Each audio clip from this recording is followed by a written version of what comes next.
Dios les continúe bendiciendo, mis amados hermanos, esta mañana. ¿Cuántos están bendecidos? ¿A cuántos Dios ya nos ha hablado esta mañana? Yo creo que el Señor nos ha venido diciendo todo esta mañana, y eso que sin ponernos de acuerdo ni con la directora de hoy, que es Rosita, ni con Nelson, que nos reunimos ayer en el ensayo.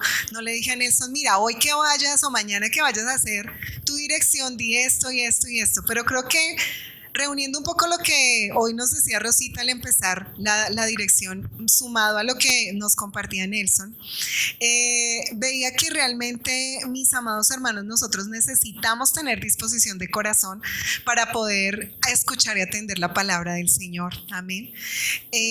Ayer que estábamos en el ayuno también, creo que el Señor hablaba a nuestro corazón diciéndonos acerca de que en muchas ocasiones nuestra mente está en otro lado. ¿Cuántos están aquí? ¿Cuántos su mente está aquí y su corazón aquí para escuchar lo que Dios quiere hablarnos? Porque a veces estamos de cuerpo presente, pero de mente ausente. O sea, estamos en otro cuento y estamos preocupados.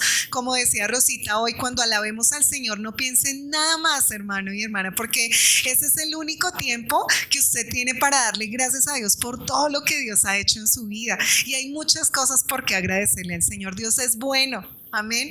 Dios es bueno, y lo es bueno todo el tiempo, por siempre y para siempre. Amén. Yo quiero invitarle a que conmigo vayamos a un texto que es conocido para algunos tal vez, y está en el libro de Job, capítulo 42, y vamos a inicialmente a estar leyendo el versículo 1 al 6. Job, capítulo 42, versículos 1 al 6. Cuando he tenido la oportunidad de leer la historia de Job, me sorprende, o me doy cuenta, más que sorprenderme, creo que Dios afirma en mi corazón el hecho de que nosotros, cuando estamos en la mano de Dios o en las manos benditas de nuestro Señor, el enemigo, para tocarnos, tiene que pedir permiso. ¿Sí? Amén. Cuando Job fue pasado por todas estas pruebas, que quizás muchos de ustedes la conocen, algunos de pronto no conocen a cabalidad los 42 capítulos de ese libro de Job, pero han escuchado hablar de la historia de Job y saben que Job sufrió bastante en todo un periodo, en una época de su vida. Y cuando miraba, y dice la Biblia que entre los ángeles del Señor venía también el diablo, ¿sí? Y Satanás empieza a decirle al Señor, ¿no has considerado a tu siervo Job? O sea, pidiéndole permiso para tocar su vida. Y el Señor echándole flores a Job, dice que no hay hombre más justo como él en la tierra, ¿sí? Es decir, el Señor tenía un muy buen concepto de Job. Y el Señor le permite al enemigo tocar todo lo que tenía Job, sus posesiones, sus riquezas, le permitió tocar incluso sus hijos, su familia, ¿sí? Pero lo que no le permitió Dios a Satanás, ¿qué fue? No sé si lo recuerdan, tocar su vida, ¿sí? Entonces, contextualizando un poco esto, cuando usted va al capítulo 42 de Job, es después de que él ha pasado toda una serie de pruebas, donde Job ha sido tocado incluso en su propia carne, porque dice la Biblia que le salió como, bueno, voy a utilizar este término, como una sarna, como una alergia, o no sé cómo lo quiera usted llamar, que tenía que rascarse con un tiesto, ¿sí? Para él poder como tener algo de alivio en medio de lo que él sentía en su cuerpo. Es decir, Job fue probado en todo. En lo económico también, porque Job perdió todo lo que tenía. En lo familiar también, porque en un día, según parece ser, perdió a todos sus hijos y solo le quedó su ayuda idónea, su esposa. Ahora, después de que pasó toda esta prueba, dice la Biblia en Job capítulo 42, versículo 1, y vamos a leer hasta el versículo 6, dice: respondió Job a Jehová y dijo, yo conozco que todo lo puedes y que no hay pensamiento que se esconda de ti. ¿Quién es el que oscurece el consejo sin entendimiento? Por tanto, yo hablaba lo que no entendía, cosas demasiado maravillosas para mí que yo no comprendía. Verso 4.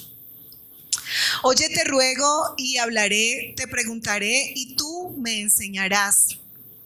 De oídas te había oído, mas ahora mis ojos te ven, dice Job. Por tanto me aborrezco y me arrepiento en polvo y ceniza. A lo largo del libro de Job vemos que sus amigos le dijeron que confesara su pecado y que le pidiera perdón a Dios. Y con el tiempo Job se arrepintió.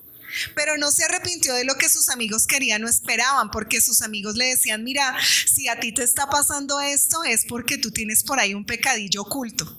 Entonces revisa en tu vida porque eso que te está pasando puede ser a causa de un pecado oculto que tienes por ahí que tienes que confesar delante del Señor.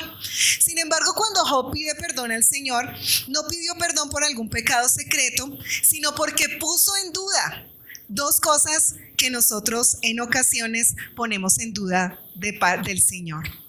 Uno, su soberanía, y dos, su justicia. Dios es soberano y Dios es justo. Dígalo conmigo, Dios es soberano y Dios es justo. Así que Job se arrepintió de su actitud y tuvo que reconocer el gran poder de Dios que sostiene el universo, que sostiene todos los asuntos de cada nación, que sostiene nuestra nación, que sostiene nuestras vidas y nuestras familias, y tuvo que reconocer también esa perfecta justicia de Dios. Nosotros, como hijos de Dios, pecamos cuando nosotros nos preguntamos con enojo si Dios tiene el control de la situación que estamos viviendo. Y lo hacemos a menudo cuando decimos, Señor, pero ¿por qué me permites vivir esto? ¿O por qué permites que eso o aquello suceda en mi vida o en mi familia o en mi casa? Cuando nosotros hacemos con enojo preguntas como estas delante del Señor, y fíjese lo que digo, con enojo, porque a veces resultamos disgustados con el Señor, cuando el Señor no hace lo que nosotros le pedimos que haga, entonces estamos dudando de la justicia de Dios y estamos dudando de la soberanía del Señor. Dios es soberano y cuando nosotros hablamos de la soberanía de Dios, nosotros decimos que el Señor gobierna absolutamente todo, así como nos lo decían esta mañana.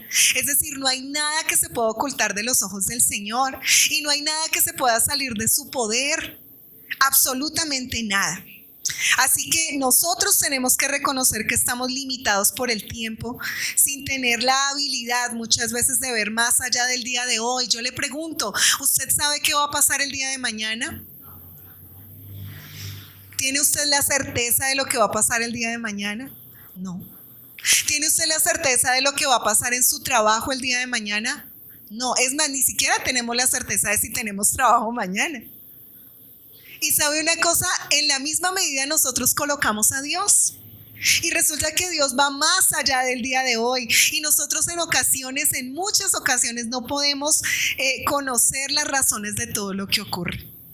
Hay un libro que leí que me gustó mucho, pero era un libro que yo esperaba que me diera respuestas.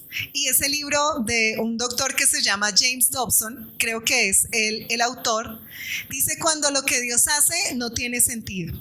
Entonces yo empecé emocionada a leer ese libro con la quizás esperanza de que al final del libro yo pudiera entender por qué Dios hace lo que hace. Y cuando terminé el último capítulo del libro me di cuenta que la carátula tiene todo que ver con el libro, porque lo que Dios hace para nosotros en ocasiones no tiene sentido, pero para Él sí. Y nosotros a veces dudamos del plan de Dios, porque nosotros muchas veces y en reiteradas ocasiones en nuestra vida, nosotros vamos a tener que elegir entre la duda y la confianza. Y nosotros tenemos que aprender a confiar en Dios, aunque no tengamos respuestas a todo. En ocasiones, mis amados hermanos, y de pronto para los que tomen apuntes, el título de esta enseñanza es Más allá de la prueba. En ocasiones son las pruebas las que nosotros pasamos las que nos ayudan a que las vendas de nuestros ojos sean quitadas y nos permiten ver a un Dios como un Dios justo y un Dios eterno. Cuando uno habla del libro de Job, siempre piensa que este libro tiene que ver con el sufrimiento.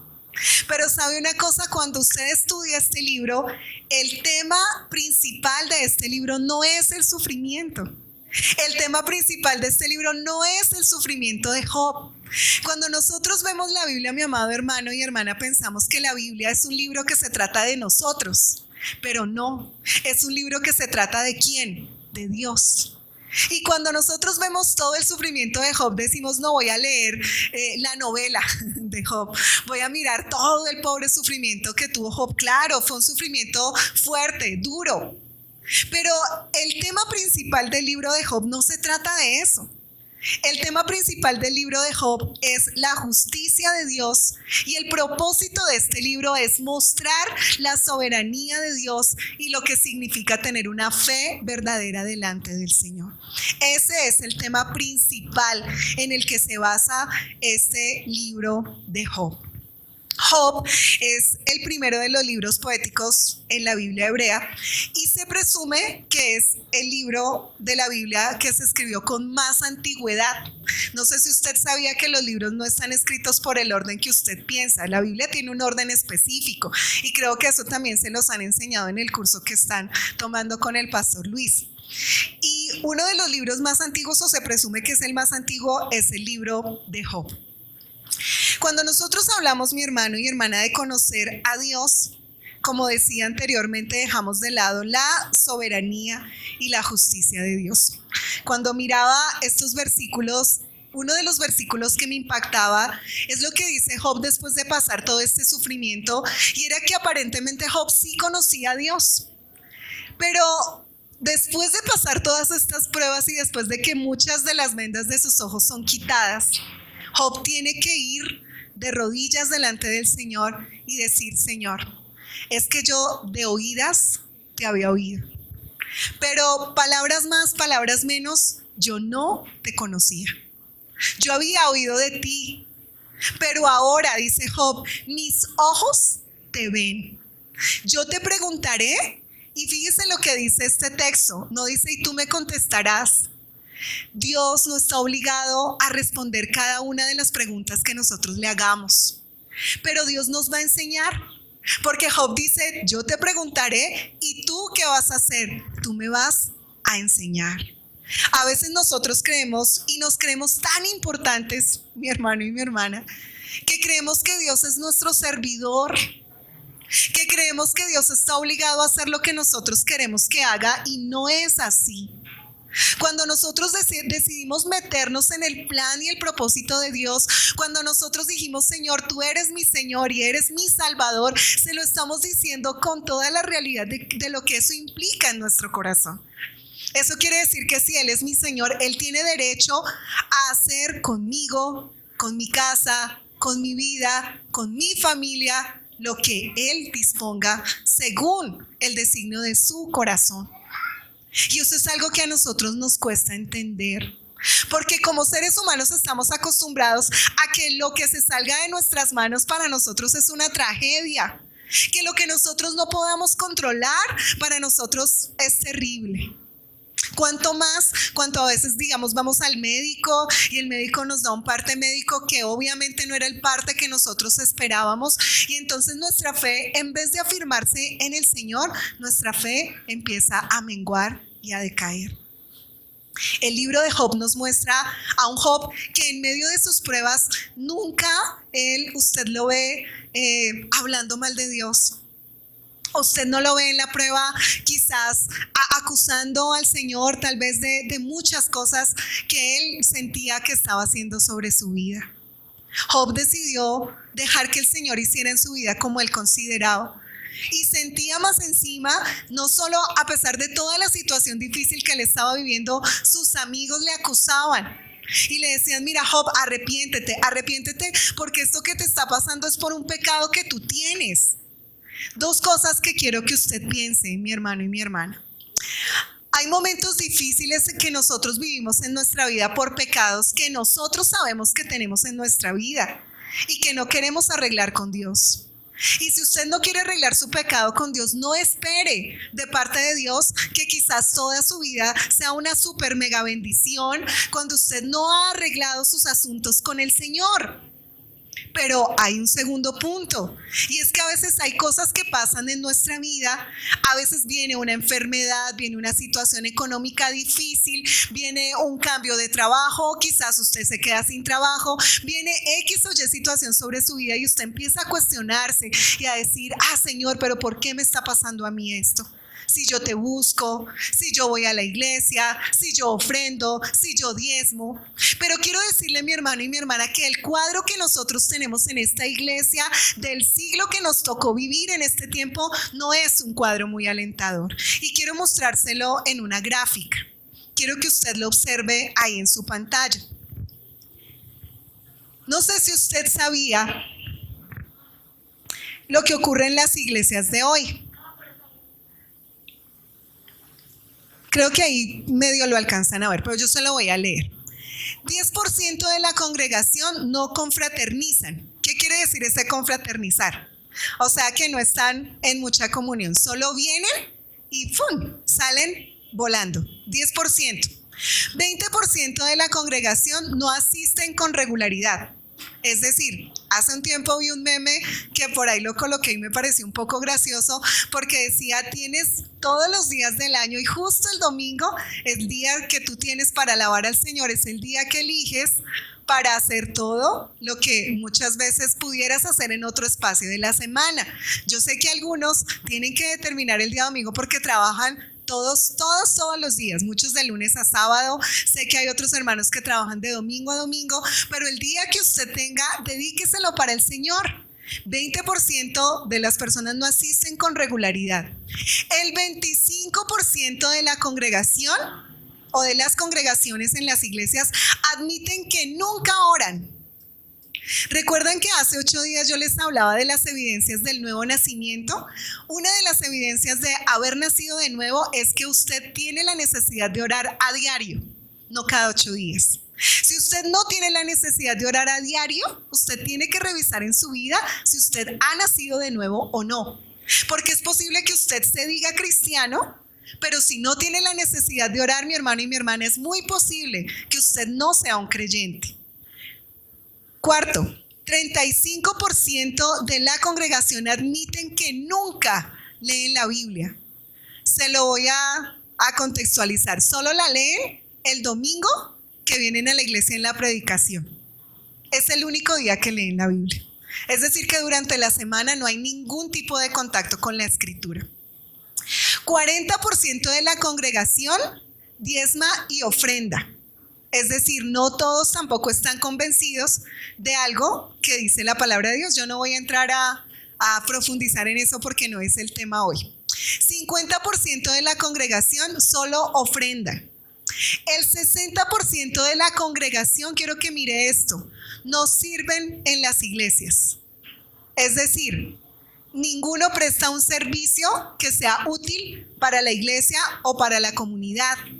Y eso pasa de un 100%, ¿cuánto? Según este diagnóstico, el 60%. ¿No cree que nos falta pasión para servir al Señor?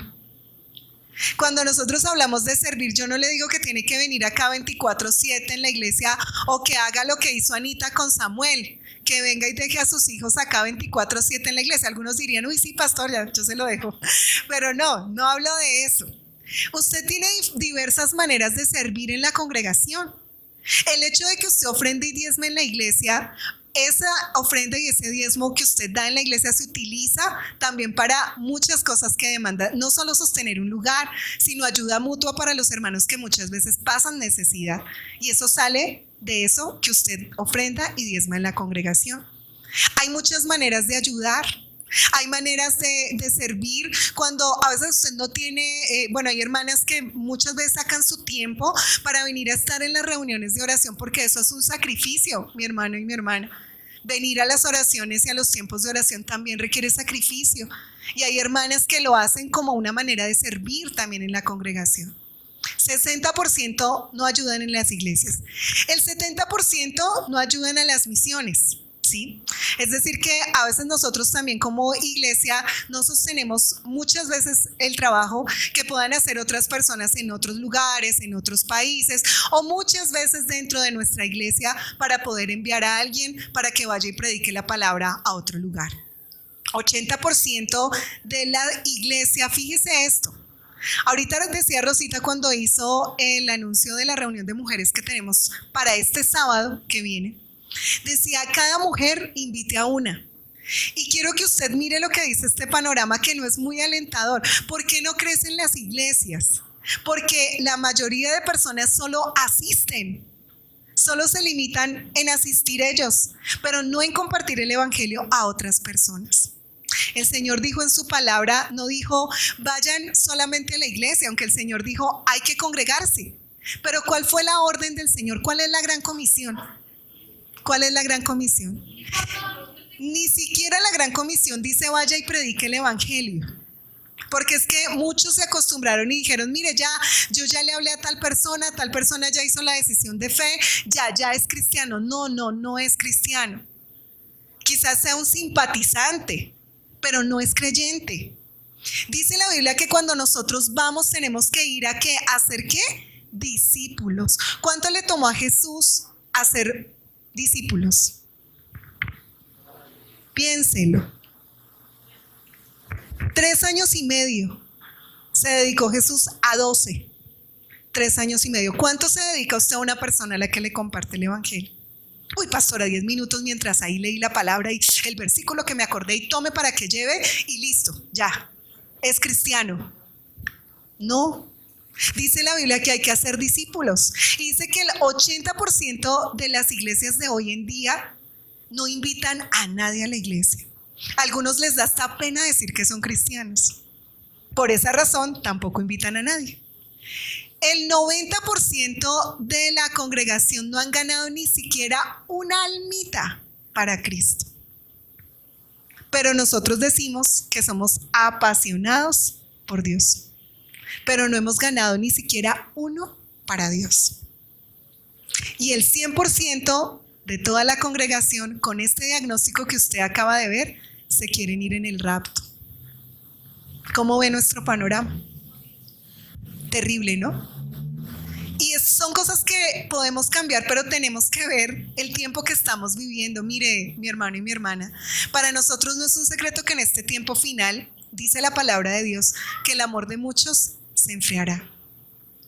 Cuando yo miro en Job las palabras, como Dios se refiere a Job, me llena el corazón pensar el concepto en el que Dios tenía a Job, como un hombre justo, como un hombre que no había otro como él en la tierra.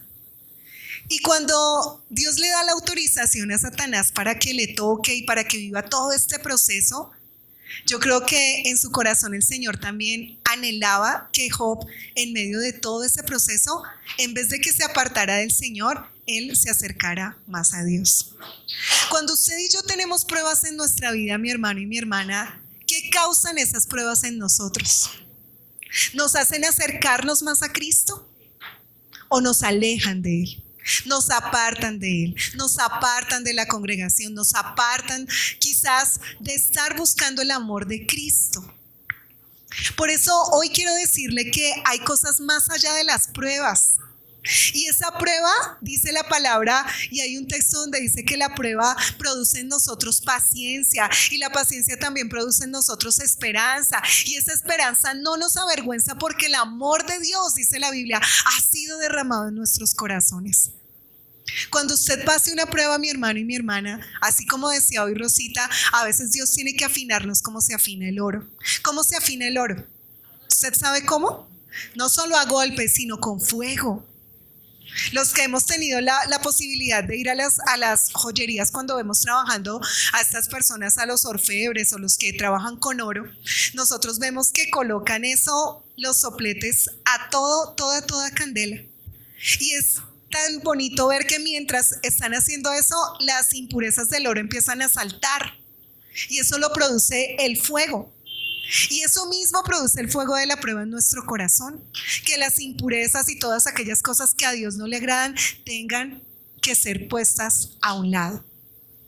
Ese texto de Job que les leía y que decía, Señor, es que yo de oídas te había oído, pero ahora, es decir, después de todo lo que he vivido, puedo entender y ahora puedo verte con mis ojos. Ahora puedo saber y conocer realmente quién eres tú, un Dios soberano y un Dios justo sobre la tierra y un Dios justo en los asuntos de la tierra. No sé cuántas veces nosotros hemos dudado de la justicia de Dios. Por ejemplo, cuando su vecino, que es bien terrible, tiene severo carro, tremendo lujo de carro, ¿cierto? Y usted ni siquiera tiene, ¿no? Y entonces usted dice, "Uy, Señor, es que Dios es injusto". No sé cuántas veces nosotros en X o Y situación hemos dudado de la justicia y de la bondad de Dios sobre nuestra vida. ¿Le han pasado cosas terribles este tiempo, mi hermano y mi hermana? ¿Cómo está usted asumiendo esas pruebas en su vida delante del Señor? Tal vez esta prueba lo que está llevándole a usted y a mí es a pensar qué tan cerca estamos del Señor y qué tanto le conocemos. Porque es que usted no debe preocuparse tanto por acaparar cosas en este mundo, porque así, como nos decían también esta mañana, esto va a tiempo acelerado. Estamos viviendo tiempos finales y mientras estamos viviendo esto, estamos entretenidos en otras cosas, pero no estamos ocupados de nuestra salvación. Dice la palabra del Señor, ocúpense en su salvación con temor y temblor. ¿Sabe por qué dice eso la palabra de Dios? Porque sabía que para este tiempo, para los tiempos que estamos viviendo y los que vienen, la gente va a querer ocuparse de cualquier otra cosa, menos de estar sirviendo al Señor. Y recuerdo, así como alguna vez un predicador me lo compartía, un pastor, diciendo que veía a alguien en su iglesia viendo que eso tenía así la libreta así llena de apuntes y eso veía que anotaba y anotaba y anotaba y decía, oiga, esta persona, ¿cómo está dependiente? Uy, mire, se nota que realmente la predicación le está de verdad tocando el corazón. Y al final de la enseñanza se le acerca y le dice, oiga, hermano, a mí me encantaría ver sus apuntes porque yo veía que usted apuntaba y apuntaba. Ay, no, pastor, lo que pasa es que yo estoy aquí haciendo las cuentas de la empresa porque es que me acordé de que me faltaba esto y se las mostraba. Y el pastor, pues con un poco de tristeza en su corazón decía, vea, en lo que pueden estar invirtiendo el tiempo en vez de estar ocupados de las cosas del Señor.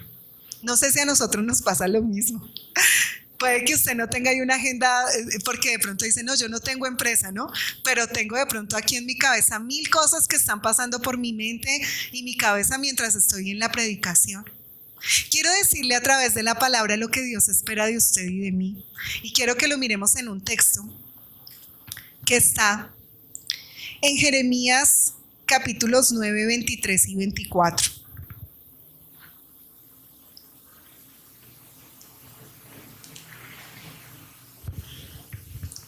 Así dijo Jehová, no se alabe el sabio en su sabiduría, ni en su valentía se alabe el valiente, ni el rico se alabe en sus riquezas. Mire lo que dice este texto, quiero que lo mire bien. Si usted cree que tiene muchos títulos y que sabe mucho, ¿qué le está diciendo el Señor o qué nos está diciendo? No te alabes en ese tipo de sabiduría o de conocimiento, que es un conocimiento humano valioso, porque no digo que no lo sea, pero dice que esa no debe ser una razón para alabarse. Ni en su valentía se alabe el valiente, ¿no? A mí a veces cuando tengo oportunidad a veces de ver y he visto a personas cuando practican allá y hacen ejercicio en los gimnasios, entonces veo que entre hombres, ¿sí? Empiezan así ¿cómo dice? A chicanear. Ese es el término, chicanear o a presumir acerca de sus músculos, ¿no? Entonces dice el otro, y mire, yo tengo más, yo tengo la espalda más grande, muestre usted cuánto le mide, ¿sí? Su espalda, muestre a ver qué tan ancho está, muestre, ¿sí? Y sabe una cosa, cuando nosotros hablamos de la fortaleza y de la valentía que podemos tener, dice la Biblia que ni siquiera en la valentía o en las fuerzas que nosotros podamos tener nos podemos alabar, así las tengamos. Ni el rico se alaba en sus riquezas. Porque a veces cuando somos bendecidos, quizás financieramente, nosotros tenemos algo de orgullo en nuestro corazón. Entonces nos hace ver que los que no tienen, pues no, terrible. Gracias a Dios nosotros tenemos, ¿cierto? Pero dice la Biblia que el rico no debe alabarse en sus riquezas, versículo 24. Miren en qué deberíamos alabarnos nosotros.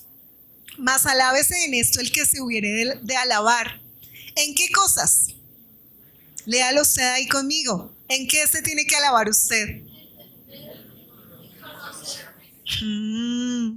¿Será que nosotros nos podemos alabar en eso? ¿Será que yo me puedo alabar en decir, Señor, estoy entendiendo tus propósitos, te estoy aprendiendo a conocer cada día de mi vida con todo mi corazón, con todas mis fuerzas? Miren lo que dice el texto, que se alaben en entenderme y conocerme que yo soy Jehová.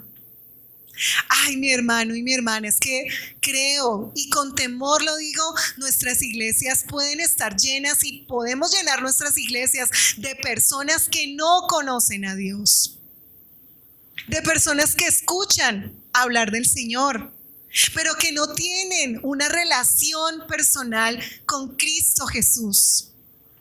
Por eso dice la palabra, si tienes que alabarte en algo, que no te alabes en lo que tienes, ni en tu conocimiento quizás intelectual. Gloria a Dios para los que lo han logrado. Pero la razón para la que nosotros nos debamos alabar y en lo que debe preocupar nuestro corazón y nuestra alma es en conocer al Señor, es en entender al Señor, en entender que Él es Dios, en entender, como dice su palabra, que Él hace misericordia, juicio y justicia en la tierra. Conozco y he conocido a muchas personas que dicen, bueno, pero si Dios es tan bueno, ¿por qué sufren los niños del África? ¿Por qué está pasando esto aquí nada más a la vuelta en Venezuela? ¿Por qué está pasando esto o estas situaciones en nuestra nación? Porque nosotros no hemos conocido aún el nombre del Señor.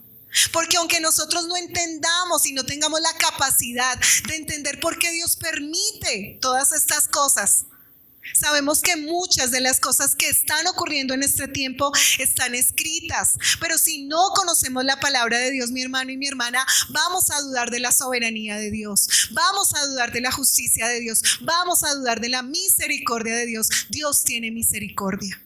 Si no fuera así, dice su palabra, ya hubiéramos sido consumidos. Dios tiene misericordia. El que hoy me pueda parar yo hoy acá, el que usted pueda venir hoy a este lugar a escuchar la palabra de Dios, es porque Dios tiene misericordia de usted, de su corazón, de su alma. Dios es misericordioso. Y dice la palabra que Él hace juicio y justicia en la tierra. Dos cosas que no se pueden separar. Dios es un Dios justo, pero Dios también es juez. Es decir, que Él también imparte juicios sobre la tierra. Y eso es algo que a nosotros nos cuesta entender. Dios es bueno y es justo y es perdonador, pero Dios también está reteniendo, pienso yo, aún sus juicios para ser lanzados sobre la tierra solo por su gran misericordia y su amor, esperando que nosotros realmente nos arrepintamos delante de Él. Dice la palabra de Dios, porque estas cosas quiero, dice Jehová. Vea, mi hermano y mi hermana, aunque sé que trabajar es correcto porque es así, aunque sé que dice la Biblia que los padres también deberían dejarle una herencia a sus hijos, sí, yo sé que es así, pero nuestro primer lugar no puede ser ese. Nosotros no podemos descuidar la relación con Dios e incluso la casa de Dios por dedicarnos a nuestros asuntos, porque es que son nuestros asuntos, no los asuntos de Él. Y cuando nosotros empezamos a preocuparnos tanto por nuestros asuntos, pues mi hermano y mi hermana mantenemos ocupados 24/7, 24 horas al día, todos los días de la semana, porque no tenemos tiempo para dedicarle al Señor. Y cuando nosotros vayamos a la presencia de Dios, Dios no nos va a preguntar por cuántas riquezas acumulamos, ni por cuántas veces cambiamos de carro. Ni nos va a preguntar seguramente, ven, ¿cuántas maestrías hiciste? ¿O cuántos posgrados lograste alcanzar? Y con esto no quiero decir que usted no se esfuerce en ser un buen estudiante. Y si lo puede lograr, amén. Pero nuestro mayor propósito no es acumular riquezas en el mundo. Nuestro mayor propósito y lo que debe quitarnos a nosotros el sueño y que nos haga realmente trasnochar es el hecho de entender y conocer a nuestro Dios. Ay, mi hermano, Job menciona preguntas que el Señor le había hecho en los versículos que leímos anteriormente. Y Job se presenta delante de Dios y admitió sinceramente que él había sido un necio por no entender al Señor. Por eso Job dice, me aborrezco, qué necio fui ¿Cómo no podía entender que tú eres un Dios tan bueno, soberano y que tú haces lo que quieres? Y él tuvo que arrepentirse de esto. A veces nosotros usamos lo que no podemos entender como una excusa para la falta de confianza en Dios.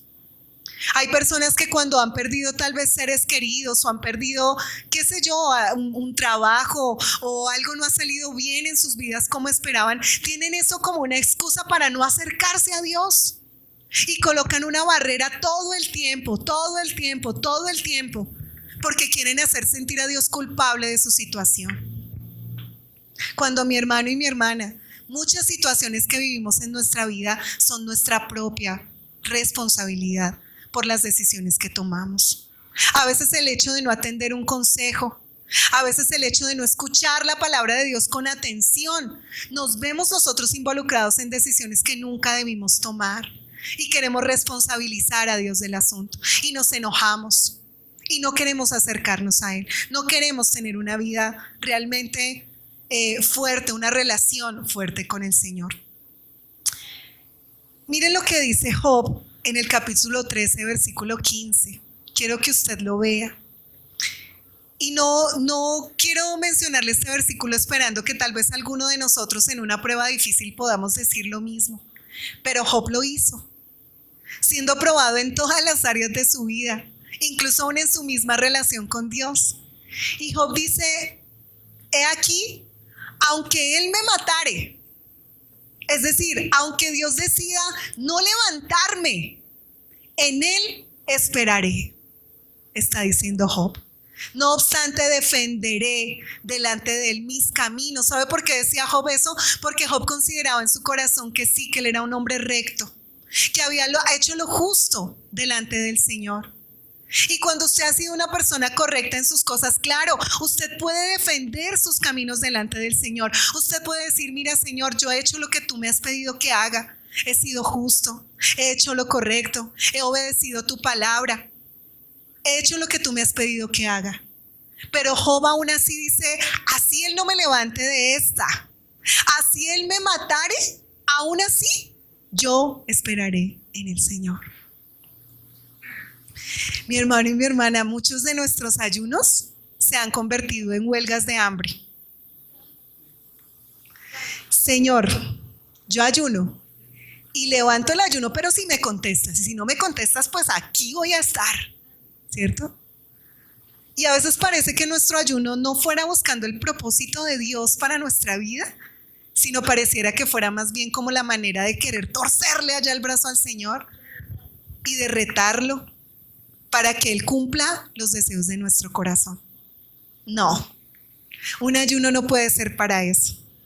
Un ayuno debe ser para agradecer a Dios, pero también para pedir al Señor su fortaleza y también para pedir a Dios su dirección en los momentos que estamos viviendo. Claro que presentamos nuestras peticiones delante de Él, pero cuando lo hacemos siempre pidiéndole al Señor que se haga su voluntad.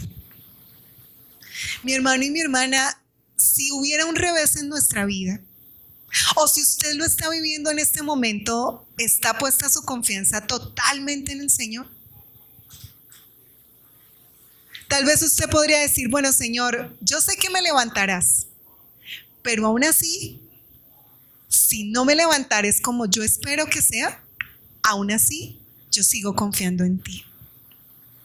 A veces nos han vendido una imagen que no es correcta, y digo a veces porque escuchando muchos movimientos que se han levantado en este día, a toda la gente le gusta escuchar lo bueno, ¿no? Tranquilo, tú vas a tener carro. ¿Qué carro quieres? Listo, mira, ¿qué color lo deseas? ¿Sí? Mira, aquí el Señor te lo va a dar. Y no es que yo diga que las bendiciones de Dios no se van a mostrar. Mire, mi hermano, yo lo he visto en mi vida. Y lo he visto en la vida de muchos de ustedes que han decidido confiar en el Señor. Y he visto cómo Dios les ha bendecido. Lo he visto. Así que no puedo dudar de las bendiciones del Señor. Pero nuestro corazón no puede estar ahí. No debe estar ahí. Choco un poco con esas nuevas olas que se levantan queriéndole enseñar a la gente que Dios es como un mago, donde usted solo dice y Él hace, donde usted solo le pide y Él le da. Pero la Biblia enseña algo que no tiene que ver precisamente con eso, sino enseña acerca de la soberanía de Dios. Y esa soberanía es algo que nosotros aún nos cuesta entender. Quiero, mi hermano, mencionarle algunos nombres del Señor. Y con esto quiero cerrar la enseñanza. Dice la palabra del Señor que Él es Shaddai. ¿Sabe lo que quiere decir Shaddai en el hebreo? ¿Sabe qué quiere decir? ¿Quién sabe? Dios Todopoderoso. Eso es lo que quiere decir Shaddai. Cuando nosotros pensamos en que Él es Shaddai, recordamos lo que dice la Biblia. Él es Dios Todopoderoso. El fuerte de Jacob, dice la palabra de Dios. Él es Shaddai. Cuando usted se sienta en un momento de debilidad, recuerde, Él es el Shaddai. Dice la palabra de Él que Él es Adonai. Adonai quiere decir el Señor. En el tiempo antiguo las personas tenían tanto respeto por lo sagrado que significaba para ellos la presencia de Dios, que ellos ni siquiera le podían decir el Señor como lo decimos nosotros. Ellos tenían que recurrir a nombres que tenían que ver con los atributos de Dios para poder expresarse o referirse o acercarse a Él. Shaddai quiere decir el Señor. Jireh, ¿saben lo que quiere decir Jireh? Jehová Jireh. Jehová proveerá. Jehová nuestro proveedor, el Señor proveerá. Y hay varios pasajes en la Biblia donde usted encuentra ese término Jehová Jireh, Jehová proveerá. ¿Sabe cuándo fue utilizado ese término? Cuando Abraham fue a presentar a su hijo en el sacrificio que el Señor le había pedido. ¿Y sabe qué dijo él? Cuando iba hacia el sacrificio, cuando el niño empieza tal vez a preguntar cuáles fueron las palabras que él utilizó, Jehová Jireh, Él proveerá. Él proveerá el cordero para el sacrificio. Él lo hará. Mi hermano y mi hermana, yo no sé si nosotros estemos seguros de que Jehová es nuestro proveedor. De que Jehová provee aún en las circunstancias más complicadas y más difíciles que nosotros podemos tener. Jehová Rafa quiere decir Él es nuestro sanador. ¿Y cómo podemos experimentar la sanidad del Señor si no hemos estado enfermos? Cuando hemos visto la sanidad del Señor en nuestra vida es porque hemos experimentado tal vez algún tipo de enfermedad. Jehová Nisi, Jehová, el Señor es nuestra bandera. Jehová Shalom, Él es mi paz, Él es nuestra paz. Cuando nosotros aprendemos a conocer el nombre del Señor, mi amado hermano y hermana, en los momentos de más debilidad y de más dificultad en nuestra vida, vamos a recordar que Él es nuestra paz, que nadie nos puede arrebatar una paz, como dice la palabra del Señor, que sobrepasa todo entendimiento, porque Él es Jehová Shalom, nuestra paz. Jehová Sidkenu, el Señor es nuestra justicia. Hay muchos que se han visto envueltos, en diversas situaciones que les obligan a pensar, bueno, necesito un abogado, necesito a alguien que haga justicia. Pues el Señor dice su palabra que Él es nuestra justicia.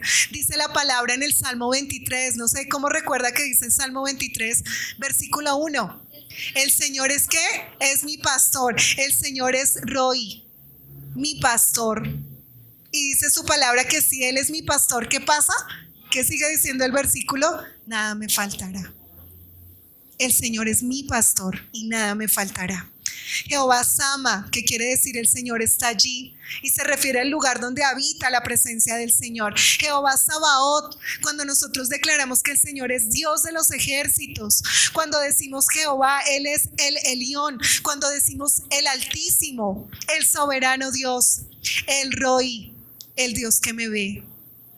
Dice la palabra del Señor que los ojos del Señor están puestos sobre los justos de la tierra, y a ellos el Señor les dará su bendición. Y yo quiero ser una de los justos de la tierra, ¿sabe? Y yo quiero hoy invitarle a mi hermano y mi hermana para que el mayor propósito de su vida no sea acumular títulos, que el mayor propósito de su vida no sea acumular riquezas, que el mayor propósito de su vida no sea quizás tener una casa llena de lujos, que el mayor propósito de su vida sea conocer y entender a Jehová el Señor, para que usted pueda ver la bondad y la misericordia de Dios sobre su casa y sobre su vida. Yo voy a invitarle a que nos pongamos de pie. Dice la palabra del Señor que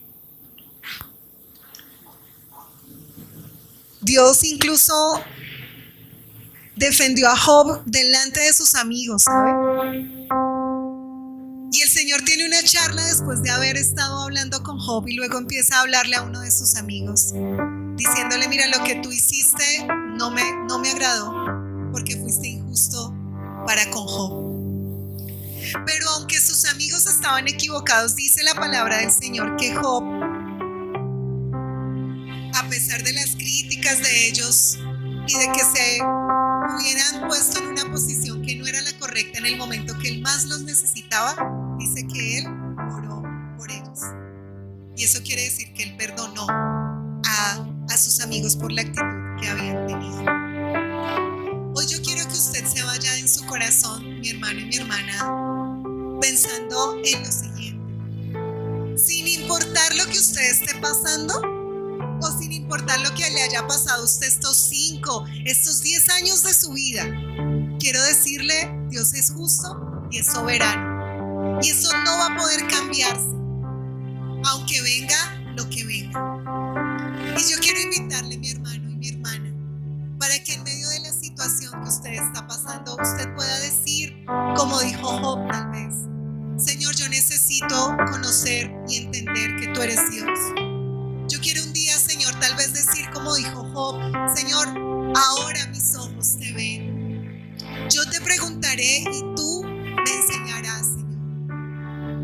Padre amado y Padre bueno, hoy yo quiero poner delante de ti, Señor, a cada uno de los que ha escuchado, Señor, esta enseñanza. Y quiero pedirte, Señor, que sea tu Espíritu Santo, Señor, redarguyendo cada corazón y cada vida, Señor. La verdad, Señor, no sé si tú puedas decir de nosotros como tú dijiste de Job: es que no hay otro como él, varón justo en la tierra. No sé, Señor, si nosotros tan siquiera lleguemos a la medida de Job. Pero quiero pedirte, Señor, con todo el corazón, Señor, que tú nos enseñes tus caminos, Señor. Porque queremos andar en tus estatutos, Señor, y queremos caminar en aquello que tú has designado delante de nosotros. Hay personas acá que se han apartado del Señor y se han alejado porque sus vidas tienen como excusa decir: no, es que mi vida no ha sido tan fácil.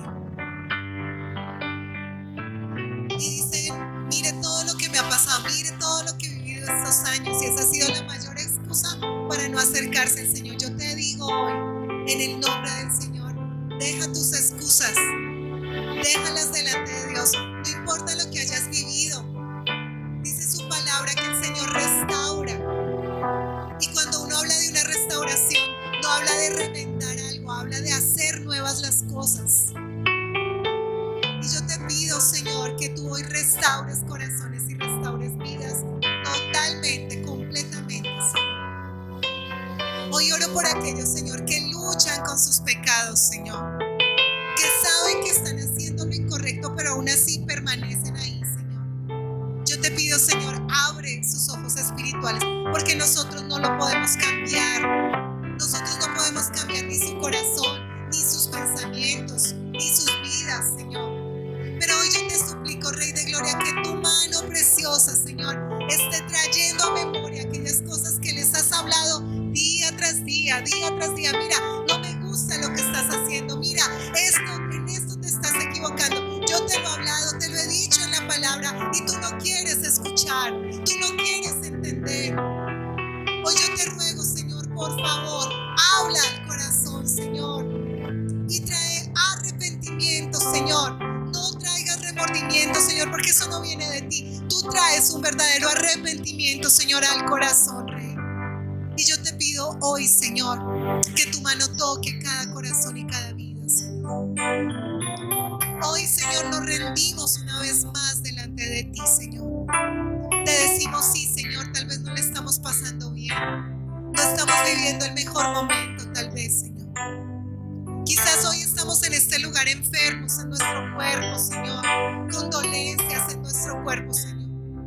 Pero aún así, Señor, nosotros queremos depender de ti, Señor, y confiar que todo lo que venga sobre nuestra vida será tu propósito, Señor. Hoy Hoy yo te ruego, pon tu mano preciosa. Mira, hermano, hermana, yo le pido, no pierda este tiempo con el Señor. Hay cosas demasiado difíciles de entender para nosotros. Pero aunque el Señor no nos dé explicaciones, porque no tiene por qué hacerlo, yo le invito con todo el corazón a que confíe en Él, a que suelte sus cargas delante del Señor, a que usted le pueda decir con todo el corazón: ay, Señor, tal vez he sido orgulloso, orgullosa, porque he creído que me las sé todas, he creído que tengo mucho conocimiento, Señor, y me he olvidado del mayor de los conocimientos, que es el estudiar tu palabra y el aprender a conocerte como el Dios soberano que eres tú, Señor. Hoy declaramos, Señor, con todo nuestro corazón que tú eres Jehová Rafa, nuestro sanador, que tú eres Roy, tú eres nuestro buen pastor, Señor. Hoy declaramos, Señor, sobre nuestra vida que tú eres Jehová Nisi, eres nuestro estandarte, Señor, en medio de la batalla, que tú eres Jehová Sabaoth, el Señor de los ejércitos, que vas delante de nosotros como poderoso gigante. Hoy, Señor, yo te ruego, Padre, que tú abras nuestra mente y nuestro corazón, Señor. Hoy yo te suplico, Señor, que haya, Señor, aún más de tu presencia en nuestros corazones y nuestras vidas todo el tiempo. Ayúdanos a desarrollar una relación personal, no como los demás nos dicen: mira, es que tienes que orar así o tienes que hacer esto para ser más santo. No. Queremos desarrollar una relación personal y genuina contigo, Señor, según como dice tu palabra. Señor, sé que muchos quizás hemos descuidado el lugar secreto, Señor. Sé que muchos quizás, Señor, hemos descuidado tu palabra. Pero yo te ruego, Señor, que hables a nuestro corazón, que haya en nosotros un celo y una necesidad de estar en tu presencia, porque es que los tiempos son cortos, Señor. El tiempo se nos está acabando y nosotros no estamos haciendo nada de lo que tú nos enviaste a hacer. Tú nos dijiste: ve y haz discípulos, y nosotros estamos ocupados, Señor, en nuestras casas, en nuestras ocupaciones, en nuestro trabajo, Señor, y no estamos cumpliendo tu palabra, Señor. Hoy yo te ruego, habla nuestro corazón, Señor. Hoy yo te suplico, Señor, toca nuestra vida realmente, Señor. Tú no nos llamaste a vivir esta vida en nuestro acomodo, Señor. Tú nos llamaste a vivir esta vida, Señor, de acuerdo a tus designios y tu voluntad. Y te hemos fallado, Señor. Te hemos fallado, Rey. Hoy yo te pido, Señor, perdónanos y ayúdanos, Señor, a caminar delante de ti como tú quieres, Señor. A dedicarte el tiempo que tú mereces, Señor. No solo en la iglesia el día domingo, sino cada día, Señor, en nuestro hogar. Padre, ayúdanos y enséñanos a darte un tiempo de calidad como tú mereces, Señor. Padre, yo entrego hoy, Señor, a cada uno de mis hermanos delante de tu altar, Señor. Y yo te pido, Señor, que tú sigas haciendo tu obra aún al salir de este lugar, Señor. Hoy yo te pido que tu presencia siga obrando, Señor, en cada corazón y en cada vida. Hoy yo te suplico, Señor, que tu presencia, Señor, esté tomando cada corazón esta mañana, Señor. Y que entendamos, mi Rey amado, que tú nos quieres doblegados delante de ti. Tú eres Dios justo, tú eres Dios bueno y tú eres un Dios soberano, un Dios eterno. Gracias, Señor. Gracias por haberte manifestado a nosotros hace ya mucho tiempo, Señor. Gracias, mi Rey, por haber derramado hasta la última gota de tu sangre, Señor, para que nosotros no pasáramos, Señor, por una cruz donde merecíamos estar, Señor. Gracias, Dios. Gracias, Señor. Te amamos y te honramos. Te bendecimos. Gracias, Dios. En el nombre de Jesús.